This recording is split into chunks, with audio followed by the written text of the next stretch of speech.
राधा राधा राधा राधा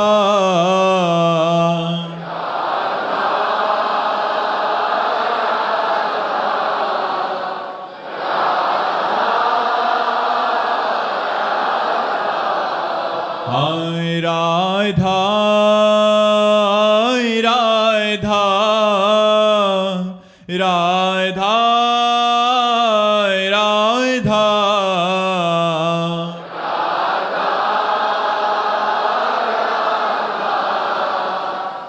राधा राधा श्री राधा वल्लभ लाल की समस्त संत हरि भक्तन की श्री वृंदावन धाम की सतगुरुदेव भगवान की।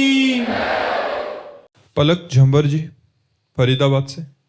राधे राधे महाराज जी। महाराज जी, जब बार बार दूसरों को देखकर लगे कि हम पीछे रह रहे हैं और चाहकर भी तुलना करना बंद ना हो तो अपना मार्ग में कैसे और सुदृढ़ करें? तो आगे आप क्या देखते हैं?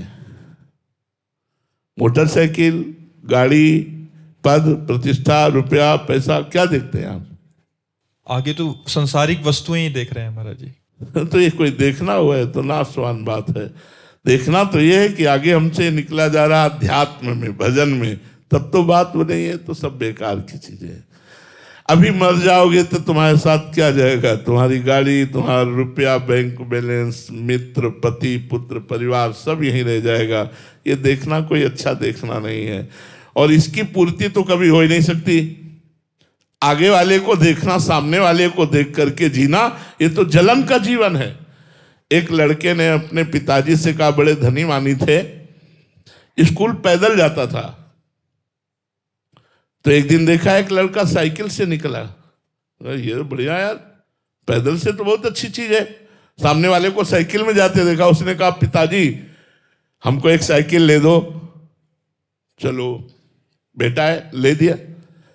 अब कुछ दिन साइकिल से चला तो बगल से एक स्कूटी से निकल गया। यार इसमें तो पैर भी नहीं चला ले, केवल हाथ का ही सहारा दे रहा है। बोले पापा कल से स्कूल हम नहीं जाएंगे। बोले क्यों? बोले मुझे स्कूटी चाहिए, मोटरसाइकिल चाहिए।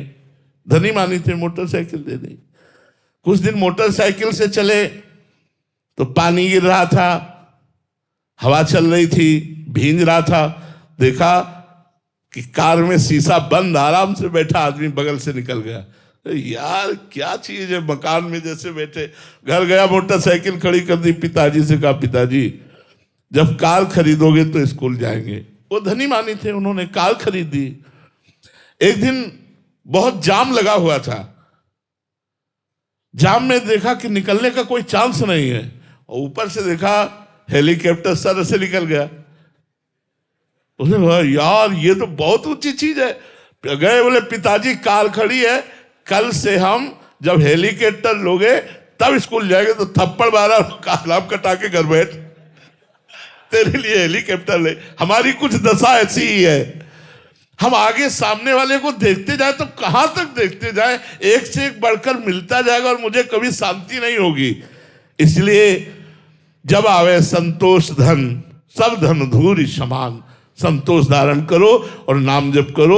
भगवान ने बहुत अच्छा किया है, आपको स्वस्थ बनाया। आप देख सकते हैं, आप बोल सकते हैं। जरा उन प्राणियों को देखो जो देख ही नहीं सकते, जो बोल ही नहीं सकते, जो सुन ही नहीं सकते।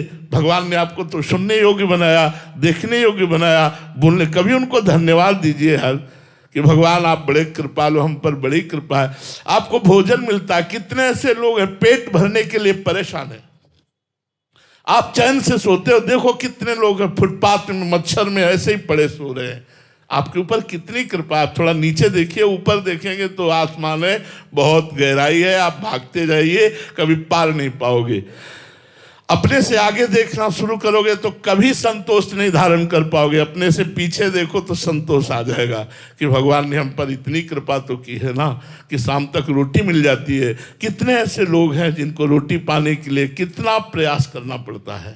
मर्जी संसार में तो मर्जी कहते हैं कि बड़ा लक्ष्य बनाना पड़ता है, तो फिर बड़ों को देखो। हाँ, तो सबसे बड़ा लक्ष्य बनाओ, भगवान को पकड़ो। हम भी तो कहते हैं सबसे बड़ा लक्ष्य बनाओ, भगवान को पकड़ो। भगवान तुम्हें लोक परलोक की सारी सुख सुविधा दे देंगे, और जब भगवान देंगे तो फिर बहुत बड़ी बात होती है।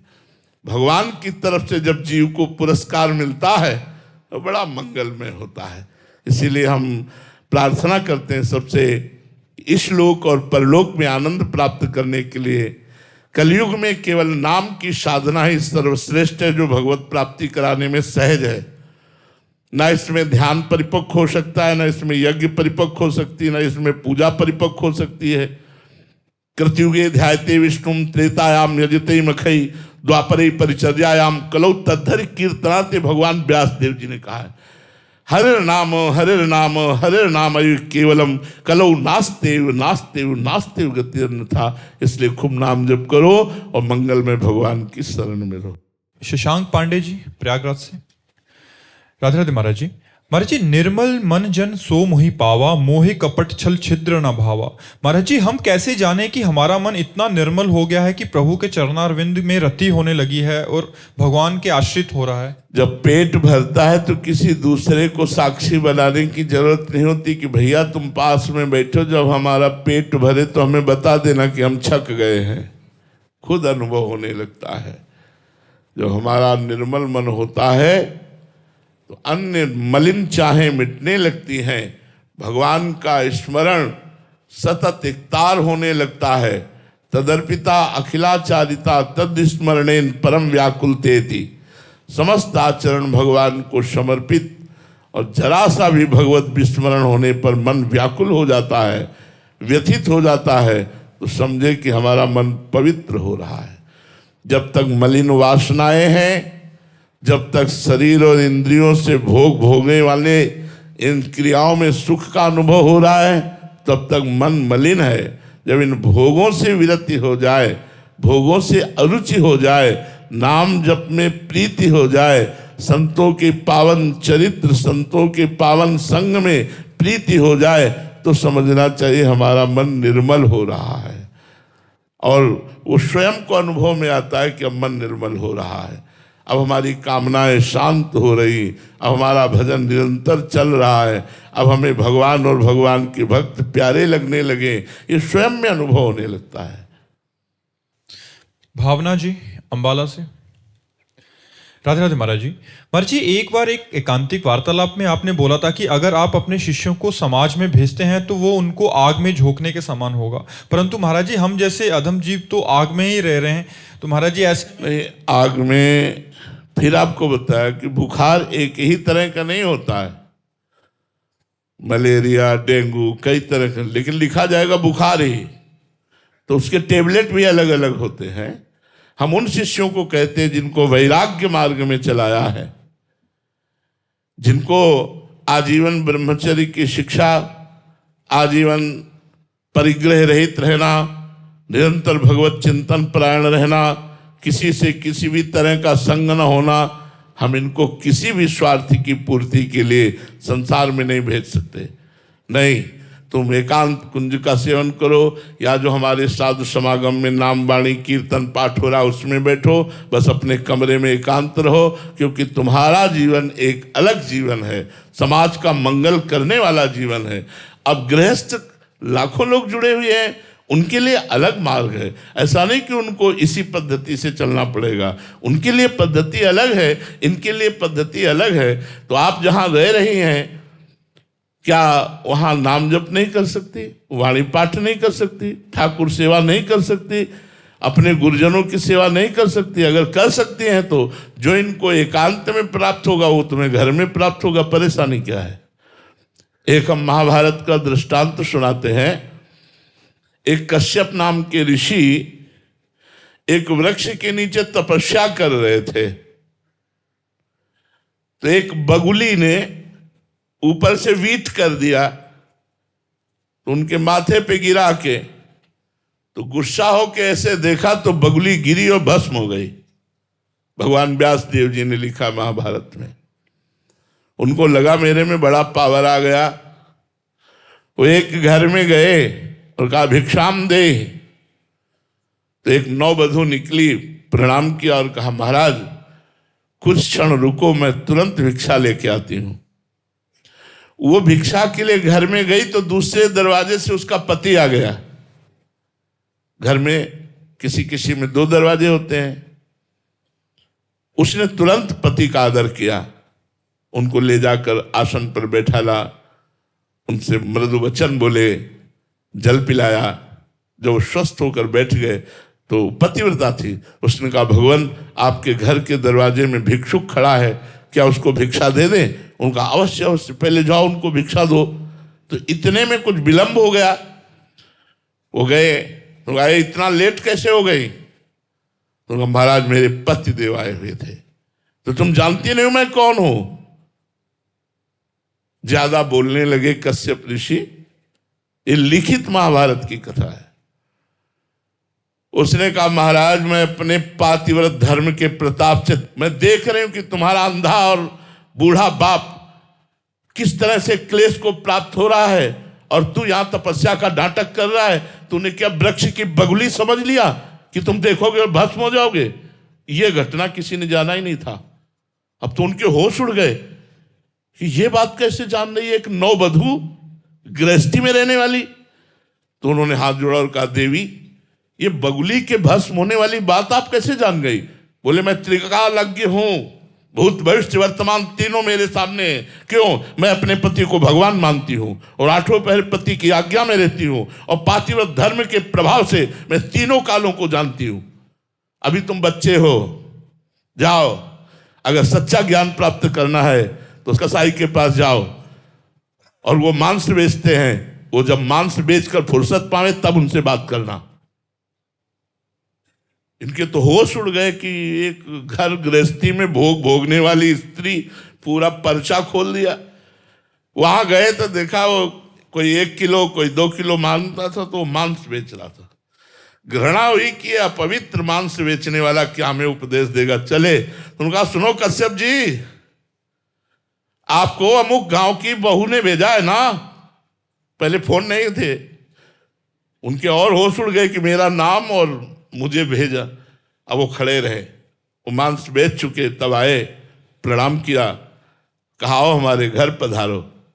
घर ले गए तो सिंहासन पर माता पिता बैठे हुए थे, उनको जाके साष्टांग दंडवत किया और कश्यप जी से कहा आपको आश्चर्य हो रहा होगा कि मैं मलिन आचरण करने वाला हूं, मैं हिंसा नहीं करता, मैं कसाई कुल में जन्म हुआ है तो हमारा काम है मांस बेचना। मैं अपने धर्म के अनुसार मांस बेचता हूं और उससे जो धन आता है अपने माता पिता को भगवान मान करके सेवा करता हूं और नाम जप करता हूं। उसी के प्रभाव से तीनों कालों का हमें ज्ञान प्राप्त हो गया है। जाओ अपने पहले बूढ़े माता पिता की सेवा करो और खूब उनको प्रसन्न करके जब उनका शरीर पूरा हो जाए या उनकी आज्ञा हो जाए तब भजन मार्ग में चलना चाहिए। तो आप ऐसा ना समझे कि गृहस्थ धर्म या गृह कार्य करने वाला भगवान को प्राप्त नहीं कर सकता। आप एक तपस्वी से भी बढ़कर निकल जाएंगे आगे यदि आप सही आचरण में चलते हैं। तो गलत आचरण करें तो चाहे बाबा जी हो चाहे गृहस्थ दोनों नरक जाएंगे। जरूरी थोड़ी कि भेष रख लिया तो हमारे लिए बीमा नहीं आएगा। नहीं नहीं, अगर गलत आचरण बन गए तो नरक मिलेगा। हरई शिष्य धन शोकन हरई सो गुरु गोर नरक मा परई। गुरु जी को भी नरक जाना पड़ेगा, ये सिद्धांत है। इसलिए ये कोई गृहस्थ न सोचे कि मैं गृहस्थ होकर भगवत प्राप्ति नहीं कर सकता। बहुत अच्छे से प्राप्ति कर सकते हो, वह धर्म से चलो। हमारे 2 मार्ग हैं शास्त्र के द्वारा, एक निवृत्ति मार्ग अर्थात बाबा जी और एक प्रवृत्ति मार्ग अर्थात गृहस्थ। दोनों से भगवत प्राप्ति खूब अच्छे ढंग से हो सकती है यदि हम अपने अपने धर्म के अनुसार चले तो। डॉक्टर राम मेहर सिंह जी गाजियाबाद से। राधा वल्लभ श्री हरिवंश गुरुदेव। महाराज जी करीब 2.5 वर्ष से आप में अटूट आस्था और विश्वास है। महाराज जी मेरी उम्र 71 वर्ष की है। मैंने जीवन में कभी भी शराब, अंडा, मांस, लहसुन आदि का सेवन नहीं किया। महाराज जी मेरी जिज्ञासा है कि आपने कहा था कि अगर युवावस्था में भजन नहीं किया तो बुढ़ापे में भजन नहीं होगा। तो महाराज जी मेरा भला अब कैसे हो? अभ्यास करो, अभ्यास शुरू कर दो। अभी तो इतने बूढ़े नहीं हो कि बुद्धि काम नहीं कर रही, अभी बुद्धि काम कर रही, अभी हो सकता है जबान से नाम जप करना शुरू कर दो। देखो हम इसलिए कहते हैं कि जिसने पूरे जीवन संसार का सेवन किया, कभी सत्संग नहीं किया, शास्त्र स्वाध्याय नहीं किया, नाम जप नहीं किया, वो बुढ़ापे में क्या कर सकता है भगजन?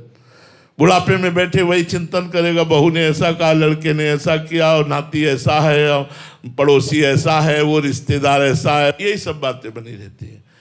तो इसलिए अभी चेतना है, अभी बुद्धि काम कर रही है, आप राधा राधा रटिए, आपका मंगल हो जाएगा।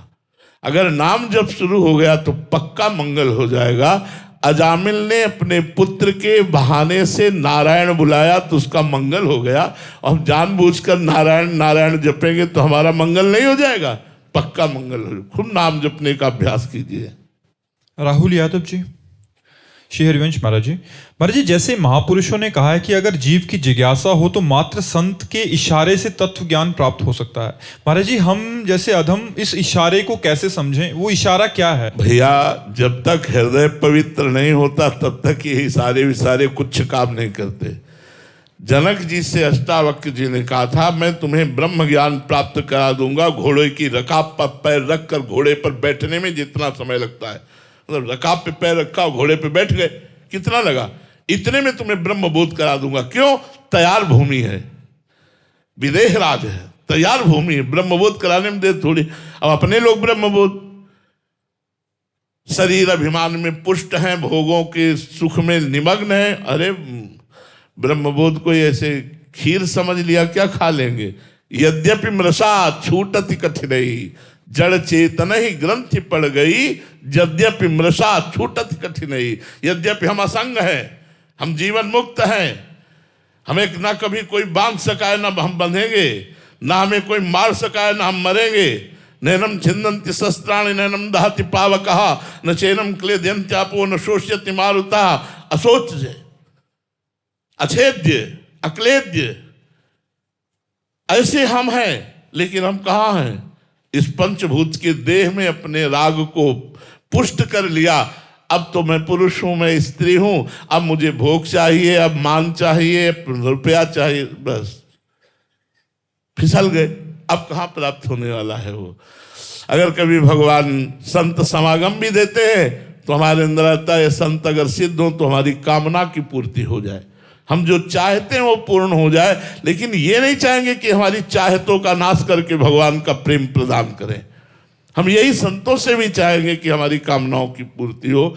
इसलिए ब्रह्म ज्ञान तो बहुत कठिन है। ज्ञान के पंथ कृपाण के धारा, परत खगेश लगे नहीं पारा। देर नहीं लगती गिरने में, इसलिए नाम जप करो, भगवान की शरण में रहो, वो ज्ञान करा देंगे, वो ब्रह्मबोध भी करा देंगे। आचार्य वेद प्रकाश जी वृंदावन से, श्री हरिवंश महाराज जी सादर प्रणाम। महाराज जी, ब्रजवासी जन को भागवत में ब्रज जन कहा गया है, वे अपने स्वरूप को कैसे पहचाने महाराज जी? जब तक श्री कृष्ण में अपनापन नहीं होगा तब तक अपने स्वरूप को नहीं जाना जा सकता, क्योंकि हमारे स्वरूप ही श्री कृष्ण है। बहुनाम जन्मनावंते ज्ञानवान माम प्रपद्यते, वासुदेवा सर्वमिति सा महात्मा सुदुर्लभा। जो वासुदेव श्री कृष्ण है वही सब रूपों में विराजमान है, वही हमारी आत्मा है, पर हमारा उनसे संबंध होना चाहिए। जैसे सखा का भाव, पुत्र का भाव, हमारा पति भाव, स्वामी भाव, ये भाव होना चाहिए। अगर ब्रजवासी हो तो आपके अंदर एक ठसक होनी चाहिए, श्री कृष्ण हमारे। अब वो क्या, ये आप देखो, आपके श्री कृष्ण मित्र हैं या पुत्र हैं या गुरु हैं या आपके पिता हैं या आपके पति हैं, आपके प्रीतम हैं, आपके स्वामी हैं, क्या संबंध आप रखते हैं, उसी संबंध से आपके स्वरूप का अनुभव हो जाएगा। आपको ये देखना पड़ेगा आपने श्री कृष्ण को क्या माना है, क्या माना है? भगवान मानते हैं। अभी थोड़ी कच्चाई है गुरु। दुनिया के लिए भगवान होगा, ब्रजवासियों के लिए तो यार घर की चीज है, घर का वस्तु है, घर की वस्तु है। आओ थोड़ा अपने पन में आओ, अपने स्वरूप में आओ। हाँ, श्री कृष्ण आपके घर की वस्तु है, आपके हैं। देखो, एक ब्रजगोपी ने कन्हैया को देखा, बोले लाला इधर आ। लाला आ गए, खड़ा हो जाए, यहाँ खड़ा किया, बोले खड़े रहे, और गोबर की एक टिक्की लगाई और एक झबिया गोबर फेंक के आई, फिर दूसरी टिक्की लगाई, 11 झबिया जब फेंक के आई तो पूरे मुंह में टिक्की लगी थी, फिर गिना 1 2 3 4 5 6 7 8 9 10 11, जा लाला। हमको सासू को बतानी है कि 11 झबिया हमने गोबर की फेंकी। ऐसे हैं ब्रजवासियों के ठाकुर। ताई अहीर की छोहरिया छछिया भर छाछ में नाच नचावे। तो ब्रजवासियों को तो एक ठसक होनी चाहिए, मेरा लाला, मेरा मित्र, मेरा यार, मेरा प्यार। भगवान तो बाहरी लोग कहते हैं, हमारे ब्रज में भगवान कह के जयकारा बहुत कम जगह लगता होगा, अगर लगता होगा, नहीं तो राधा वल्लभ लाल की जय, बाके बिहारी लाल की जय, राधा रमण लाल की, ये लाल की जय, लाल की जय। अगर कहता है बाके बिहारी भगवान की जय तो पक्का बाहरी है वो वो पक्का बाहरी है, वो घर का नहीं, वो ब्रजवासी नहीं।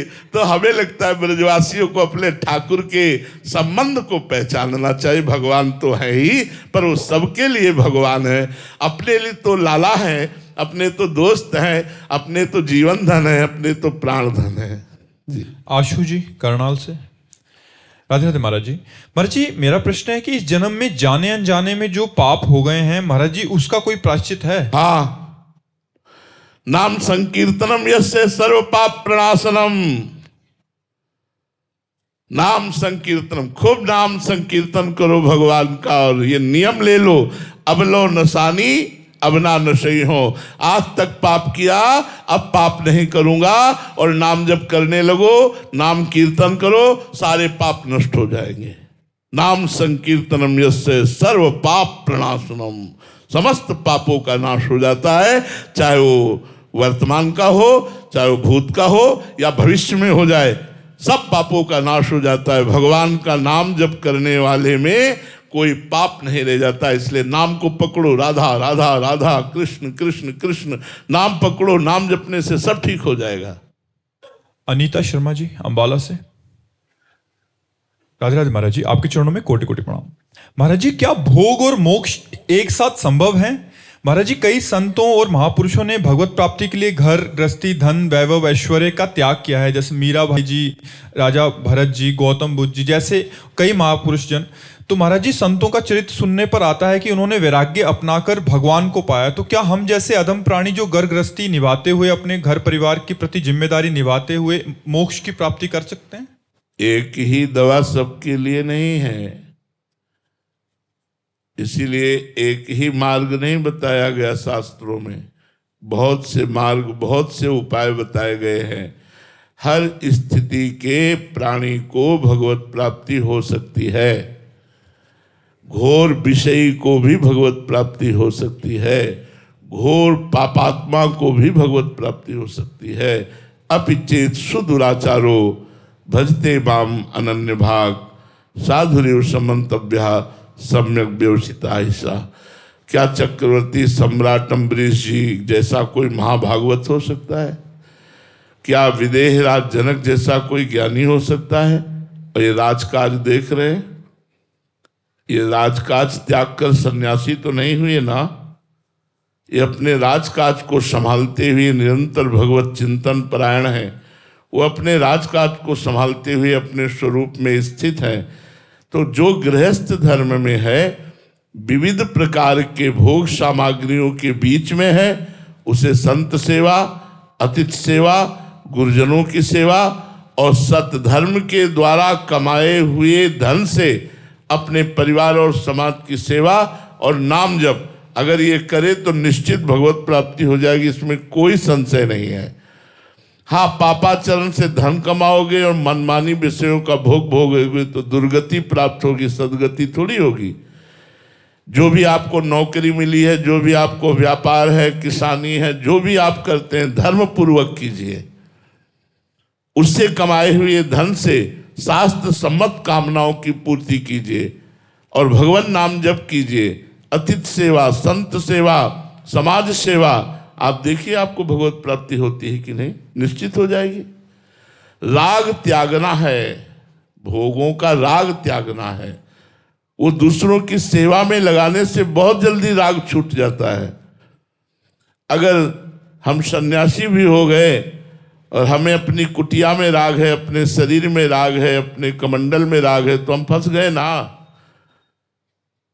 राजपाट का त्याग करके महाराज भरत जी गंडकी नदी का सेवन करते हुए भगवान के चिंतन में लगने की चेष्टा कर रहे हैं, और एक हिरण में राग हो गया तो महाराज अगला जन्म उनका हिरण का हुआ।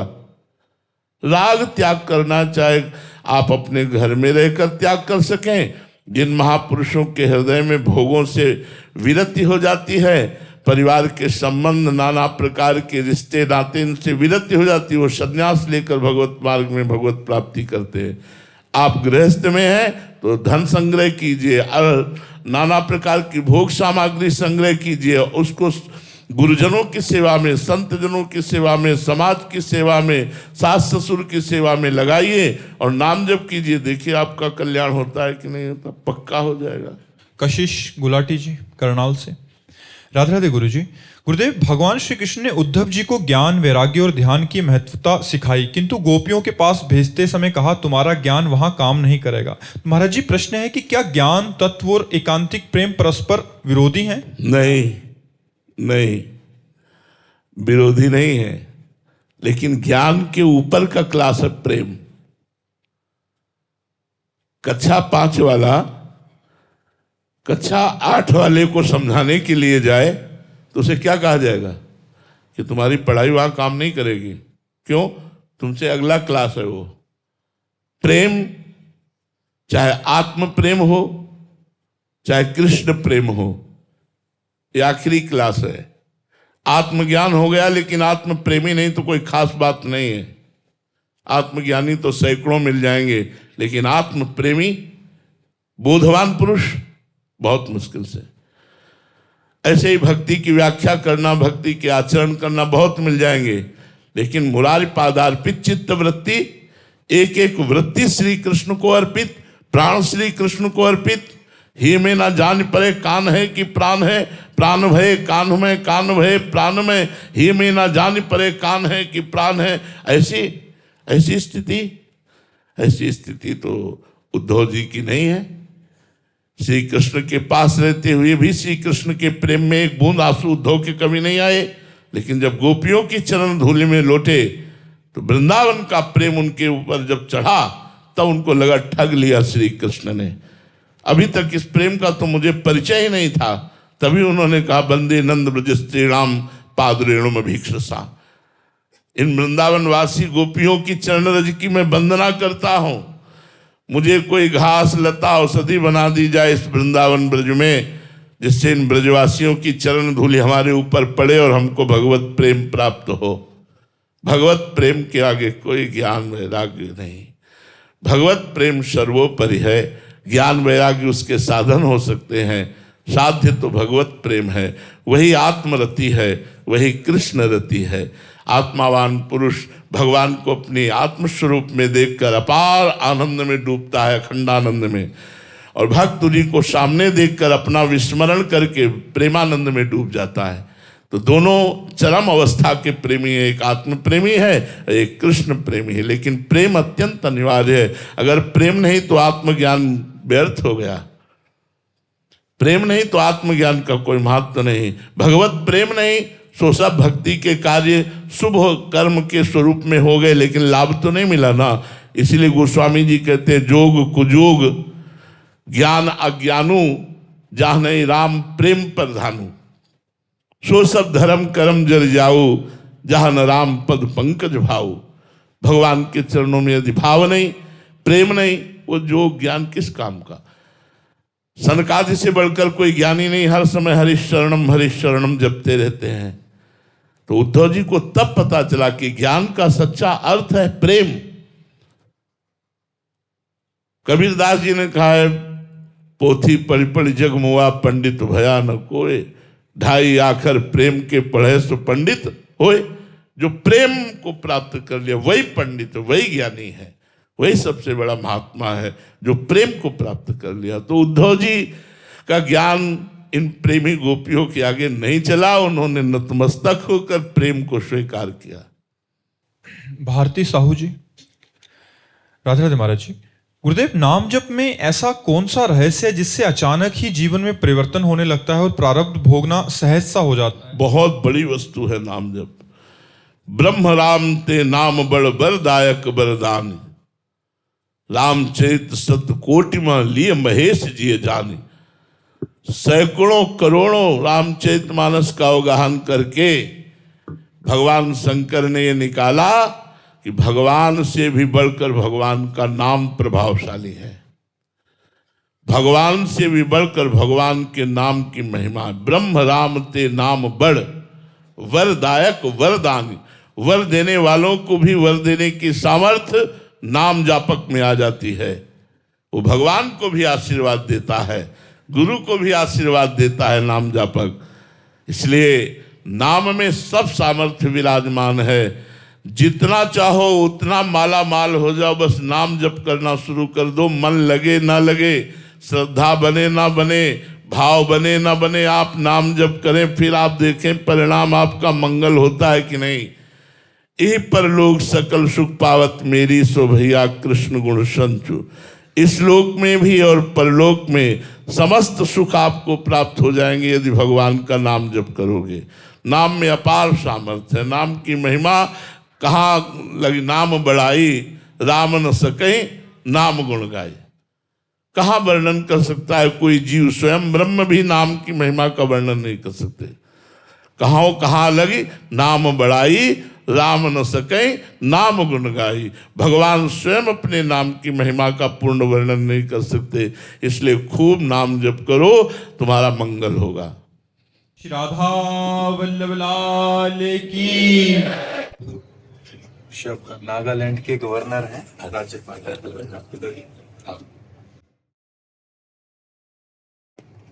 ठीक है, आप